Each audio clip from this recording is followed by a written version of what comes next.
माँ, आपकी बहुत याद आती है। अच्छा सुनो माँ, मैं अगले महीने इंडिया आ रहा हूँ तुम्हें लेने। क्या? हाँ माँ, अब हम सब साथ ही रहेंगे।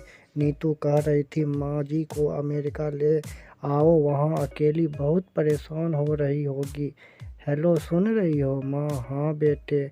बूढ़ी आँखों से माँ कहती है, ये खबर सबको सुना दी। सभी खुशी थे कि चलो बुढ़ापा चैन से बेटे और बहू के साथ गुजर जाएगा। राजू अकेला आया था। उसने कहा कि माँ, हमें जल्दी ही वापस जाना है, इसलिए जो भी रुपया पैसा किसी से लेना है वो लेकर रखो।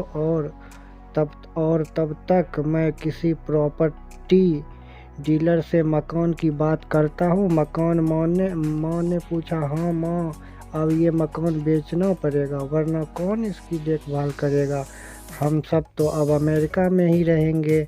बूढ़ी आँखों ने मकान के कोने कोने को ऐसी निगाहों से जैसे किसी अवदेश बच्चों को मकान बेच दिया। सावित्री देवी ने वो ज़रूरी सामान समेटा जिससे उनको बहुत ज़्यादा लगाव था। राजू टैक्सी मंगवा चुका था। एयरपोर्ट पहुंचकर राजू ने कहा, माँ तुम यहाँ बैठो, मैं अंदर जाकर सामान की जांच और बोर्डिंग और वीज़ा का काम निपटा लेता हूँ। तो माँ बैठी रही और बोली, का काम निपटा के आ रहा हूँ। ठीक है बेटे। सावित्री देवी ठीक है बेटे। सावित्री देवी वहीं पास की बेंच पर बैठ गई।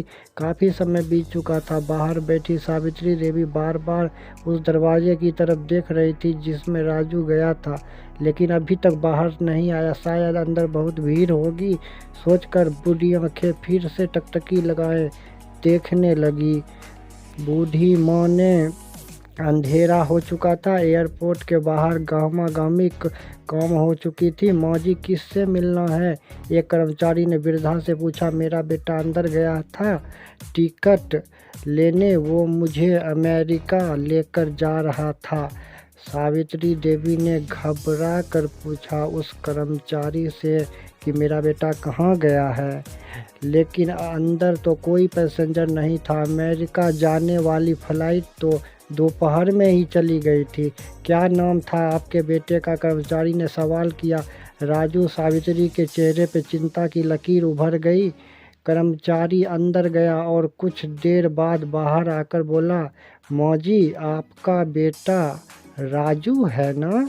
तो माँ बोली, से कब का जा चुका है क्या? वृद्धा की आंखों से आंसुओं का सैलाब फूट पड़ा। बूढ़ी माँ का रोम रोम कांप उठा। किसी तरह वापस घर पहुंची, जो अब बिक चुका था। रात में घर के बाहर चबूतरे पर ही सो गई। सुबह हुई तो दयालु मकान मालिक ने एक कमरा को रहने दिया था, उस बूढ़ी माँ को रहने के लिए एक कमरा।